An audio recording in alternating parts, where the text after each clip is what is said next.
Hi there, welcome to Bad Amateurs, Isolation Day 3. Today, or at least yesterday, we watched The Fanatic. Moose is in the house! Moose is in the house! Hunter! Hey, Hunter, over here! Hunter! It's a pleasure to meet you, Mr. Dunbar. Is Hunter Dunbar here tonight?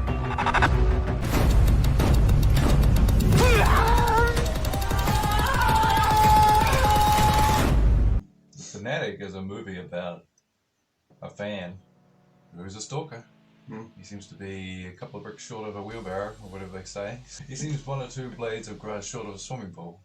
He's a couple of bits of wood short of an airplane. Like a spoonful of butter short of a cake. Yeah, The Fanatic is a movie starring John Travolta, directed and written by Fred Durst from Limp Bizkit, about an ultra fan slash stalker who seems to be a low IQ individual.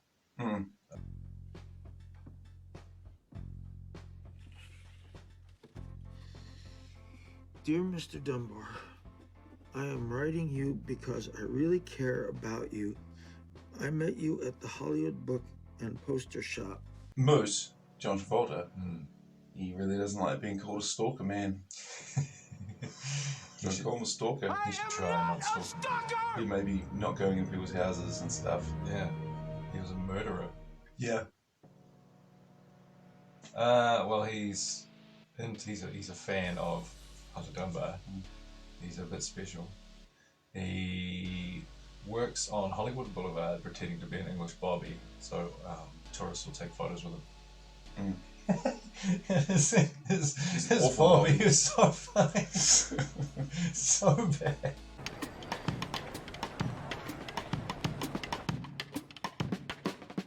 Hello, welcome to Hollywood. Welcome to Hollywood, where dreams are made of. Place where dreams are made of. Where dreams are made. The one thing selling this movie is it's all about Moose, and it's all about John Travolta's performance. It's weird, it's quite good. I enjoyed it. He was good, Yeah. in a way. Well, the last John Travolta movie we reviewed was I Am Rolf. Yeah. He was awful in that. He was way better in this. Way better in this. But He seemed to have been challenged, and the character he's challenged. He wasn't- certainly was challenged. You've got a woman whose her job is that she takes photos of celebrities. She's allowed into those parties. Would she be risking her job to lift Moose into a party where he wanders around? When he gets in trouble, he starts yelling your name out? 1, 2, 3. Whoa, Nelly. It's too. Oh my God, Moose, are you okay? Am I all right? Everyone else is in tuxedos, and here's this guy who's like swaying all over the place wearing a Hawaiian shirt And a his backpack. massive white socks pulled up, backpacks, it's a terrible haircut. Yeah. There's one massive thing that underpinned the whole movie, which undermined it, which was that if he just shaved and had a normal haircut, he'd look like a movie star. Yeah. Yeah. But Yeah. no, his friends, of all the advice they give him, none of it is Change their haircut, mate. change your haircut, yeah.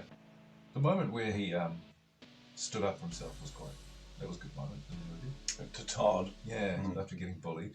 Yeah. And sort of turned at that moment where he was going to go from being this meek character to actually pushing forward to taking action Yeah. for himself. Well, it turns out he should have remained a meek character. Yeah. He'd still have all his fingers. So he gets the standard advice of a guy who's getting bullied, which is stand up for yourself, son.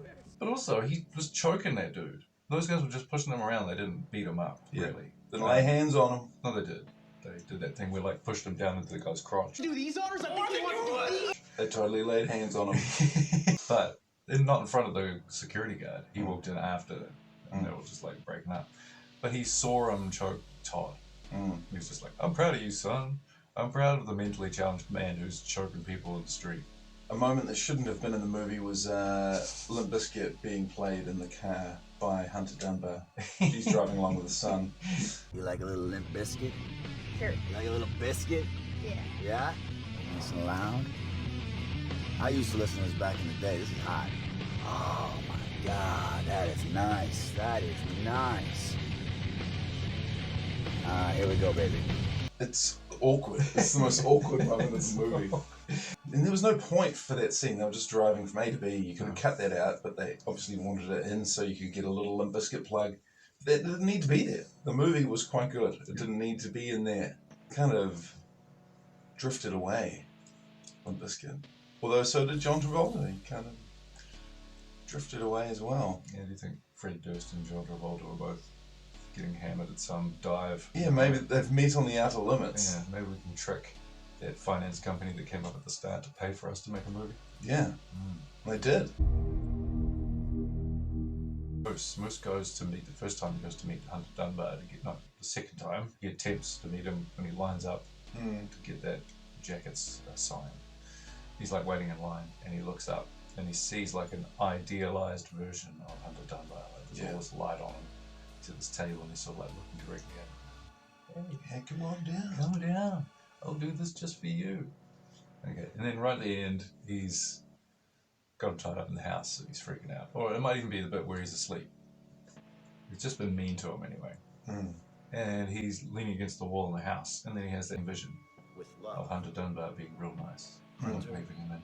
But the guy's acting of being real nice in that scene was terrible. Oh, really? So bad. It was like it was his first take. He had no idea what he was doing because there's all these little ticks in between the motions I was expecting to see. And his smile looked so fake. It looked like he hadn't cleaned his teeth. His smile, I don't know if it was the way it was lit, but the smile looked like he was in pain. He's meant to be happy here, or is this the distortion happening of his original vision? You might be giving him quite a lot of credit there. Well, yeah, I don't know. Let's have a look at that. The production I thought was quite professional. It was clearly run by people who have made movies before because it looked like a Hollywood movie. I'd accept how it looked. Yeah. A movie like that. Yep. Every time he was being an English Bobby, I thought that was so funny. Some people think I'm from London. No, mate, no one thinks you're from Nobody's London. believing it. I'm a London Bobby, I am. What a disgusting life as well. You go to this public toilet to get changed before work, and you're this big, hairy weirdo. And he must stink. The whole time it looked to me like he would stink. There's the Queen over there. You want to take a photograph with me? My mate Dave. Did you see my mate Dave? No worries. No, I'm not really from London, you know. A lot of people think I'm from London. There's one scene that made me laugh. Hunter Dunbar, right at the end, is reading to his boy while he goes to sleep. And at this point, Moose is in the house. And he's under the bed. And I don't even really know why they showed the scene or why he's under the bed, but a hand reaches out to grab a toy and drags it back under the bed. And that got me going there. But the main massive problem with the movie that I have is the ending on it doesn't make any sense to me. Yeah, true. And we could spoil it. Let's spoil it for 1 minute. 1 minute worth of spoilers. He accidentally kills the maid when he breaks in the first time. It's like Wednesday.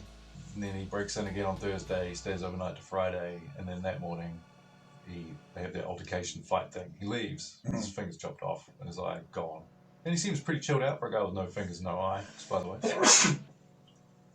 Whoa! Yeah. He shoots John Travolta in the hand, stabs him in the eye, and then lets him go. Yeah. So Moose leaves. He's sitting there like, what the hell just happened? And what am I doing?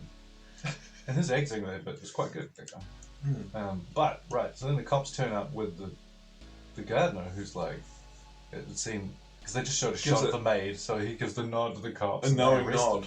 Then this is my employer.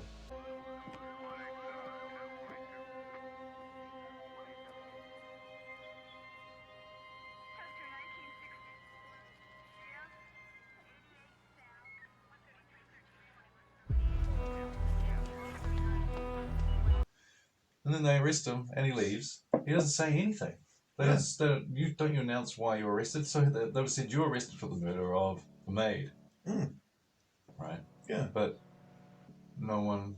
He mustn't have been listening. He was just, okay, yeah, put me in chains. But even they would have seen Moose. There would be a blood trail from when Moose left the house, because later you see Moose walking and he's trailing blood everywhere. And then the guy just goes in the car, Yep. He goes to prison, I guess, and you don't see what happens with him. But And he the doesn't logical argue. next step is that he tells them about Moose, and then they find out who he is, and then he gets arrested. But that doesn't happen.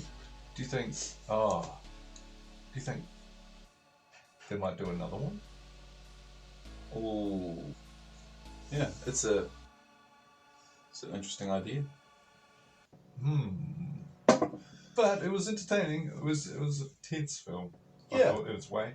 It, Not as tense as Contagion. The time, yeah, thank God for that. The time flew by. I thought it might drag, but no, it went by quite fast. I found it to feel like watching The Office, Oh yeah. where there's just this awkward, like, tension of awkwardness, where you're like, just don't. What are you doing? Just don't do that. Just don't say that.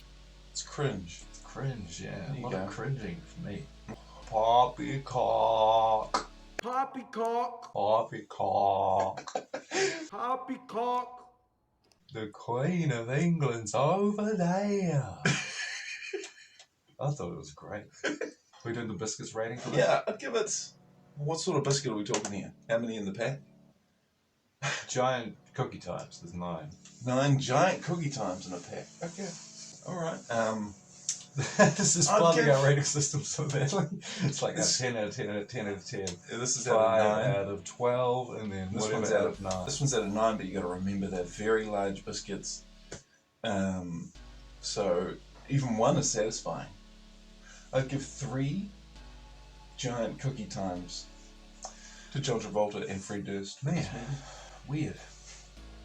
Yeah, I'd leave 6 for myself though. I was going to give them 5. Oh yeah. Okay. So you sounded like you enjoyed it more than me, but you rated it 3 out of 9. I'm just Whereas thinking. I enjoyed it less and gave it a 5 out of 9. I'm thinking these guys don't need 9 biscuits. 3's enough. The people working at the cinema need those biscuits. I suppose the people. I can't forget the people. It was a pass. It was a pass. This movie. Yeah, it was out of 10, normal standard rating. Yeah. I'd probably give it like a 6 again. Yeah. So it's got There's to have. reasons to like it, but there's also reasons why it was not that great. Okay, I'll give it the 4.5 biscuits. So it is a pass. Yeah, 5 biscuits out of 9. 5 giant cookie times out of 9 from me. Okay, 4.5 from me. And this one was a nice escape from reality. Unless you're a celebrity. This is probably like, if you're a celebrity watching this movie, it's like when we watch Contagion. It's Yeah. like, it's your nightmare. Yeah. And one thing after that would be that at least you do know that Moose is in the house. Moose is in the house! Moose is in the house. In the house.